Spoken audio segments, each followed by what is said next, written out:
Hi hello ನಮಸ್ಕಾರ ಸ್ನೇಹಿತರೆ, ಎಲ್ಲರೂ ಚೆನ್ನಾಗಿದ್ದೀರಾ ಅಂತ ಭಾವಿಸ್ತಾ ಇವತ್ತಿನ ವಿಡಿಯೋ ಸ್ಟಾರ್ಟ್ ಮಾಡಿಬಿಡೋಣ.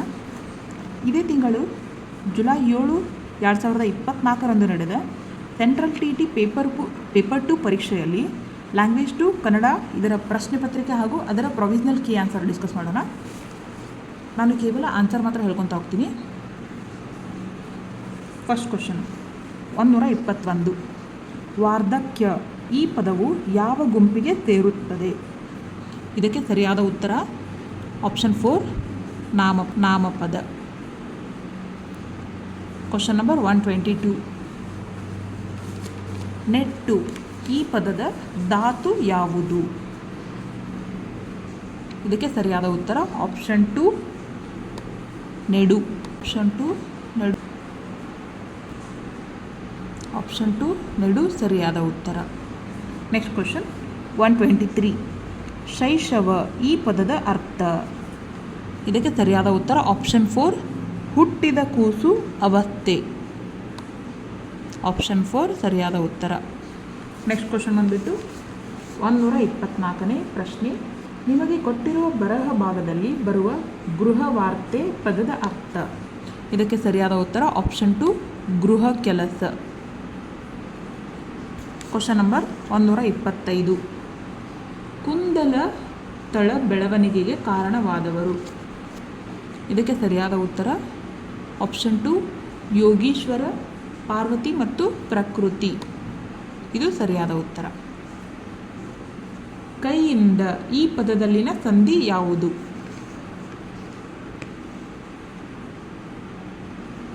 ಕೈಯಿಂದ ಈ ಪದದಲ್ಲಿನ ಸಂಧಿ ಯಾವುದು? ಇದು ಆ್ಯಕ್ಚುಲಿ ಸಂಧಿ ಅಲ್ಲ, ಇದು ವಿಭಕ್ತಿ ಪ್ರತ್ಯಯ.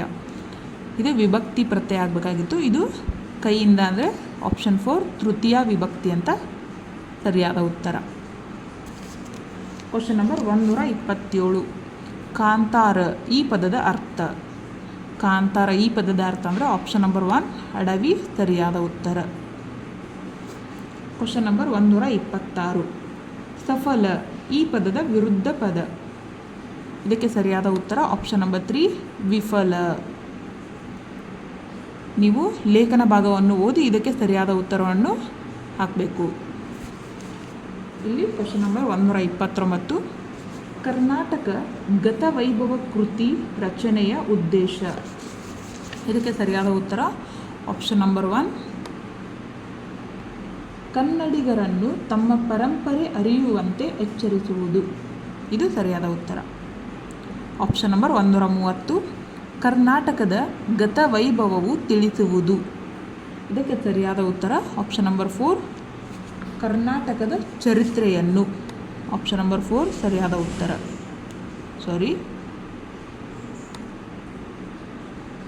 ಇದಕ್ಕೆ ಸರಿಯಾದ ಉತ್ತರ ಆಪ್ಷನ್ ನಂಬರ್ 4 ಕರ್ನಾಟಕದ ಚರಿತ್ರೆಯನ್ನು. Next question number 131. ಚಿತ್ತಾಕರ್ಷಕ ಪದವನ್ನು ಹೀಗೆ ಬಿಡಿಸಬಹುದು? ಇದಕ್ಕೆ ಸರಿಯಾದ ಉತ್ತರ ಚಿತ್ ಪ್ಲಸ್ ಆಕರ್ಷಕ ಅಂದರೆ ಆಪ್ಷನ್ 4 ಸರಿಯಾದ ಉತ್ತರ. ನೆಕ್ಸ್ಟ್ ಕ್ವಶನ್ 132ನೇ ಕ್ವಶನ್. ವಾಗ್ಮಿ ಎಂದರೆ? ಇದಕ್ಕೆ ಸರಿಯಾದ ಉತ್ತರ ಆಪ್ಷನ್ ನಂಬರ್ 1 ಉತ್ತಮ ಮಾತುಗಾರ. ನೆಕ್ಸ್ಟ್ ಕ್ವಶನ್ 133ನೇ ಕ್ವಶನ್. ಈ ಲೇಖನದ ಕುಂಭಕರ್ಣ ನಿದ್ದೆ ಅಂದರೆ? ಕುಂಭಕರ್ಣ ನಿದ್ದೆ ಅಂತಂದರೆ ಸರಿಯಾದ ಉತ್ತರ 4 ಮೈ ಮರೆವು. ಇದು ಸರಿಯಾದ ಉತ್ತರ. ಇಲ್ಲಿ ನೆಕ್ಸ್ಟ್ ಕ್ವಶನ್ ಭೂತಕಾಲದ ಕಾಲಸೂಚಕ ಪ್ರತ್ಯಯ? ಇಲ್ಲಿ ನೋಡ್ಬೋದು ನೀವು ಭೂತಕಾಲದ ಕಾಲಸೂಚಕ ಪ್ರತ್ಯಯ. ಇಲ್ಲಿ ನಿಮಗೆ ಗ್ರೇಸ್ ಮಾರ್ಕ್ಸ್ ಬರುವಂಥ ಚಾನ್ಸಸ್ ಇದೆ. ಇಲ್ಲಿ ಗ್ರೇಸ್ ಮಾರ್ಕ್ಸ್ ಬರುವಂಥ ಚಾನ್ಸಸ್ ಇದೆ. ಯಾಕಂತಂದರೆ ಒಂದು ನಿಮಿಷ, ಇಲ್ಲಿ ಭೂತಕಾಲದ ಕಾಲಸೂಚಕ ಪ್ರತ್ಯಯ ಅಂತ ಕೇಳಿದ್ದಾರೆ. ಇಲ್ಲಿ ನಿಮಗೆ ಗ್ರೇಸ್ ಮಾರ್ಕ್ಸ್ ಬರುವಂಥ ಚಾನ್ಸಸ್ ಇದೆ. ಯಾಕಪ್ಪ ಅಂತಂದರೆ ಇಲ್ಲಿ ಭೂತಕಾಲದ ಕಾಲಸೂಚಕ ಪ್ರತ್ಯಯ ಅಂತಂದರೆ ಇಲ್ಲಿ ನಿಮಗೆ ದ ಅಂತ ಬರಬೇಕಾಗುತ್ತೆ. ದ ಬರಬೇಕಾಗಿತ್ತು. ಅಂದರೆ ಫಾರ್ ಎಕ್ಸಾಂಪಲ್ ನೀವು ನೋಡ್ಬೋದು ತಿಂದನು, ತಿಂದಳು, ತಿಂದರು, ತಿಂದವು ಏಕವಚನ ಆಗಿರ್ಬೋದು ಅಥವಾ ಬಹುವಚನ. ಅಂದರೆ ದ ಅದು ಕಾಲಸೂಚಕ ಪ್ರತ್ಯಯ, ಅಂದರೆ ಭೂತಕಾಲದ ಕಾಲಸೂಚಕ ಪ್ರತ್ಯಯ ಅಂತಂದರೆ ದ ಅಂತ ಬರಬೇಕಾಗುತ್ತೆ. ಇಲ್ಲಿ ಉತ್ತ ನೋಡ್ಬೋದು, ಇದು ಉತ್ತ ಅಂತಂದರೆ ವರ್ತಮಾನ ಕಾಲದ ಕಾಲಸೂಚಕ ಪ್ರತ್ಯಯ ಅಂತ ಹೇಳ್ಬೋದು ಇದನ್ನು. ಹಾಗೆ ಇಲ್ಲಿ ಲಾಸ್ಟಿಗೆ ವ ಅಂತ ಇದೆಯಲ್ಲ, ಆಪ್ಷನ್ 4 ವ ಇದೆಯಲ್ಲ, ಅದು ಭವಿಷ್ಯತ್ ಕಾಲದ ಕಾಲಸೂಚಕ ಪ್ರತ್ಯಯ ಅಂತ ಹೇಳ್ಬೋದು ಇದನ್ನು. ಹಾಗಾಗಿ ಇದು ವರ್ತಮಾನ ಕಾಲದ ಆಪ್ಷನ್ 1 ಅನ್ನೋದು ವರ್ತಮಾನ ಕಾಲದ ಕಾಲಸೂಚಕ ಪ್ರತ್ಯಯ, ಹಾಗೂ ಆಪ್ಷನ್ 4 ಅನ್ನೋದು ಭವಿಷ್ಯತ್ ಕಾಲದ ಕಾಲಸೂಚಕ ಪ್ರತ್ಯಯ. ಹಾಗಾಗಿ ಭೂತಕಾಲದ ಕಾಲಸೂಚಕ ಪ್ರತ್ಯಯ ಅಂದರೆ ದ ಬರಬೇಕಾಗಿತ್ತು. ಹಾಗಾಗಿ ಇಲ್ಲಿ ಯಾವುದು ಆಪ್ಷನ್ ಇಲ್ಲ. ಸೊ ಹಾಗಾಗಿ ಇದು ಗ್ರೇಸ್ ಬರುವಂಥ ಚಾನ್ಸಸ್ ಇದೆ. Okay, next question number 135. ದೃಷ್ಟಿ ಪದದ ತದ್ಭವ ರೂಪ. ದೃಷ್ಟಿ ಪದದ ತದ್ಭವ ರೂಪ ಅಂತಂದರೆ ಕರೆಕ್ಟ್ ಆನ್ಸರ್ ಆಪ್ಷನ್ ನಂಬರ್ 3 ದಿಟ್ಟಿ. ಇದು ಸರಿಯಾದ ಉತ್ತರ ಆಗುತ್ತೆ. ಯಾವುದು? ದಿಟ್ಟಿ. Next question number 136. ವಿದ್ಯಾರ್ಥಿಯ ಕಲಿಕೆ ಮತ್ತು ಗ್ರಹಿಕೆಯನ್ನು ಸ್ಪಷ್ಟಪಡಿಸಿಕೊಳ್ಳಲು ಬೋಧನೆ ಕಲಿಕೆ ಪ್ರಕ್ರಿಯೆ ಉದ್ದಕ್ಕೂ ಮಾಡಲಾದ ಮೌಲ್ಯಮಾಪನವನ್ನು ಈ ಮುಂದಿನಂತೆ ಕರೆಯುತ್ತಾರೆ. ಇದಕ್ಕೆ ಸರಿಯಾದ ಉತ್ತರ ಆಪ್ಷನ್ 1 ಕಲಿಕೆಯ ಮೌಲ್ಯಮಾಪನ, ಅಸೆಸ್ಮೆಂಟ್ ಆಫ್ ಲರ್ನಿಂಗ್ ಅಂತ ಹೇಳ್ತೀವಿ. Next question 137. ಭಾಷೆಯನ್ನು ಕಲಿಸಲು ದೈನಂದಿನ ವಸ್ತುಗಳನ್ನು ಬಳಸುವುದನ್ನು ಹೀಗೆ ಕರೆಯುತ್ತಾರೆ. ಇದಕ್ಕೆ ಸರಿಯಾದ ಉತ್ತರ ಬೋಧನಾ ಪರಿಕರ.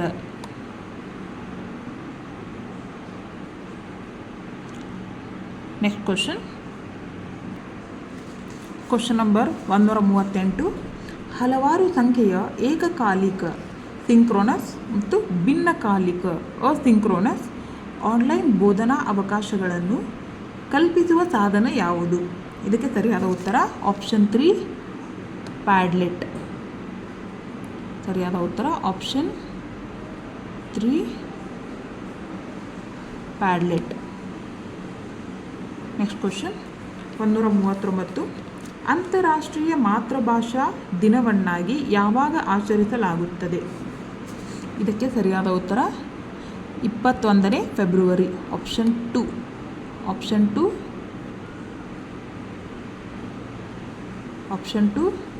21ನೇ ಫೆಬ್ರವರಿ ಸರಿಯಾದ ಉತ್ತರ. ಹಾಗೆ ನೆಕ್ಸ್ಟ್ ಕ್ವಶನ್ ಬಂದುಬಿಟ್ಟು 140. ದ್ವಿತೀಯ ಭಾಷಾ ತರಗತಿಯಲ್ಲಿ ಶಿಕ್ಷಕನು ಆರೋಗ್ಯವೇ ಭಾಗ್ಯವೆಂಬ ವಿಷಯದ ಬಗ್ಗೆ ಆಡಿಯೋ ಕೇಳಿಸಿದನು. ನಂತರ ಮಾಹಿತಿಯನ್ನೊಳಗೊಂಡು ಪತ್ರಗಳನ್ನು ಹ್ಯಾಂಡ್ಔಟ್ ನೀಡಿದ ಆಯ್ಕೆಗಳಿಂದ ಸರಿಯಾದ ಉತ್ತರಕ್ಕೆ ಗುರುತು ಮಾಡುವಂತೆ ವಿದ್ಯಾರ್ಥಿಗಳಿಗೆ ತಿಳಿಸಿದರು. ಈ ರೀತಿಯ ಕಲಿಕೆಯ ಉದ್ದೇಶ ಕಲಿಯುವವರನ್ನು ಈ ಕೆಳಕಂಡ ಅಂಶಗಳನ್ನು ಕಲಿಯಲು ಸಾಧ್ಯ ಮಾಡಿಕೊಡುವುದಾಗಿದೆ. ಇದಕ್ಕೆ ಸರಿಯಾದ ಉತ್ತರ ಆಪ್ಷನ್ 1. ಇದು ಸರಿಯಾದ ಉತ್ತರ. ಅಂದರೆ ಕಲಿಯುವವರನ್ನು ಚಟುವಟಿಕೆಯೊಂದಿಗೆ ತೊಡಗಿಸಿಕೊಳ್ಳುವುದು ಅಥವಾ ತೊಡಗಿಸುವುದು ಅಂತ ಹೇಳ್ಬೋದು. Next question 141. ನಿಮ್ಮ ಸ್ನೇಹಿತನಾಗಿರುವ ಸಹೋದ್ಯೋಗಿಗೆ ನೀವು ಇಮೇಲ್ ಬರೆದಿದ್ದೀರಿ. ಆ ಇಮೇಲ್ನ ಪ್ರಕಾರವನ್ನು ಗುರುತಿಸಿ. ಇದಕ್ಕೆ ಸರಿಯಾದ ಉತ್ತರ ಆಪ್ಷನ್ 4 ಇನ್ಫಾರ್ಮಲ್. Option 4 informal.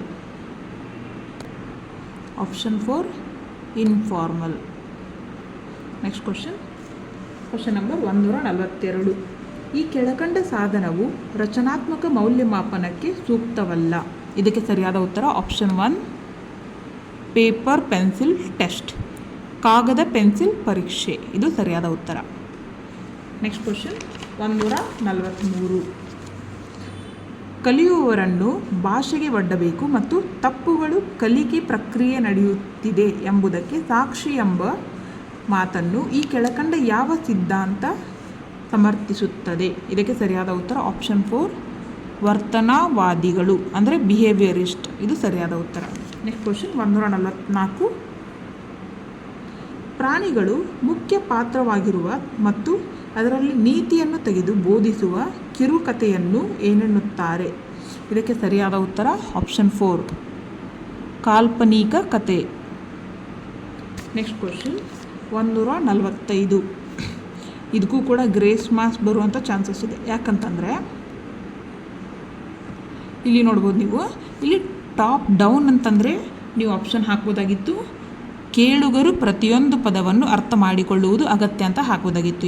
ಯಾವಾಗ ಟಾಪ್ ಡೌನ್ ಆಗಿದ್ದರೆ. ಬಟ್ ಇಲ್ಲಿ ಟಾಪ್ ಅಪ್, ಟಾಪ್ ಅಂದರೂ ಒಂದೇ, ಅಪ್ ಅಂದರೂ ಒಂದೇ. ಸೊ ಹಾಗಾಗಿ ಇಲ್ಲಿ ಪ್ರಶ್ನೆ ಕೇಳುವುದೇ ತಪ್ಪಾಗಿ ಕೇಳಿದ್ದಾರೆ. ಹಾಗಾಗಿ ಇಲ್ಲಿ ಗ್ರೇಸ್ ಮಾರ್ಕ್ಸ್ ಬರುವಂಥ ಚಾನ್ಸಸ್ ಇದೆ.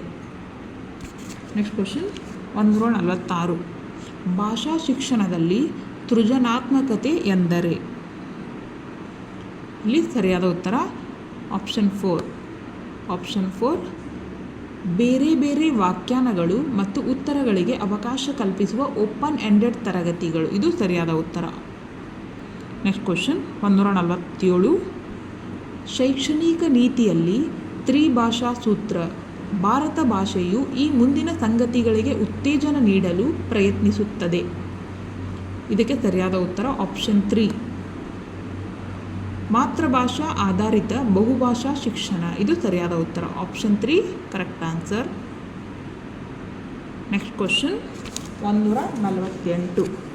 ಈ ಮುಂದಿನ ಹೇಳಿಕೆಗಳಲ್ಲಿ ಯಾವುದು ಸರಿ? ಡಿಸ್ಗ್ರಾಫಿಯಾ ಹಾಗೂ ಡಿಸ್ಲೆಕ್ಸಿಯಾ ಅಂತ ಇದೆ. ಆಪ್ಷನ್ 2 ಅಂದರೆ ಎ ಮತ್ತು ಬಿ ಎರಡೂ ಸರಿ ಅಂತ ಇದು ಸರಿಯಾದ ಉತ್ತರ.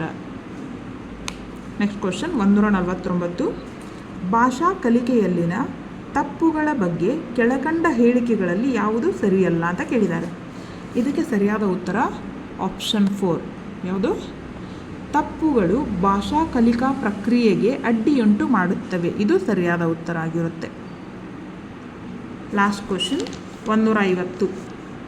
ಸರ್ಕಾರಿ ಶಾಲಾ ಶಿಕ್ಷಕಿಯಾದ ರೀಟಾ 7ನೇ ತರಗತಿಯ ವಿದ್ಯಾರ್ಥಿಗಳಿಗೆ ಇಂಗ್ಲಿಷ್ ಕಲಿಸಲು ವೀಕ್ಷಣ ಸಾಧನಗಳನ್ನು ಮತ್ತು ಭಾಷೆಯ ಆಟಗಳನ್ನು ಬಳಸುತ್ತಾಳೆ. ಇದಕ್ಕೆ ಸರಿಯಾದ ಉತ್ತರ ಯಾವುದು ಅಂತಂದರೆ ಆಪ್ಷನ್ 2. ಯಾವುದಪ್ಪ ಇದು?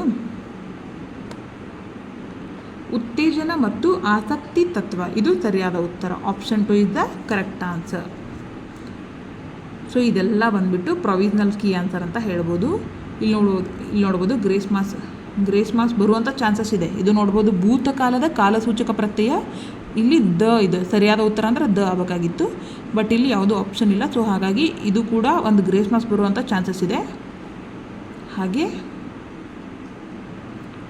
145ನೇ ಕ್ವಶನ್. ಟಾಪ್ ಅಪ್ ಪ್ರಕ್ರಿಯೆಗೆ ಸಂಬಂಧಿಸಿದಂತೆ ಈ ಕೆಳಕಂಡ ಯಾವ ಹೇಳಿಕೆ ಸರಿಯಲ್ಲ? ಇಲ್ಲಿ ಟಾಪ್ ಡೌನ್ ಆಗಬೇಕಾಗಿತ್ತು.